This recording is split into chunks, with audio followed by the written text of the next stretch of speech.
To refresh the currently open web page on the Internet app on Samsung Galaxy S24 Ultra, open Samsung Internet app, open the desired website,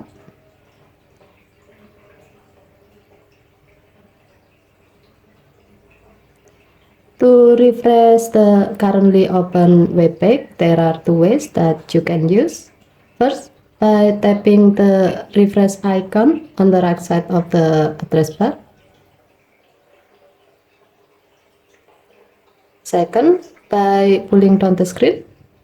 However, to use this way, you have to make sure that the pull down to refresh web page option is on.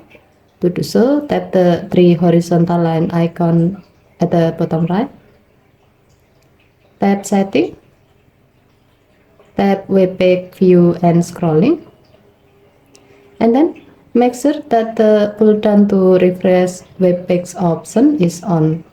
If this option is still off, you can tap the on-off switch until the switch turns blue to turn it on. To use this feature, tap the back key twice.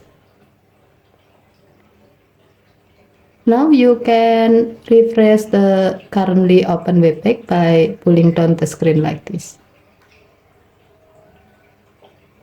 Okay, thank you for watching. Please have to like and subscribe. Have a nice day.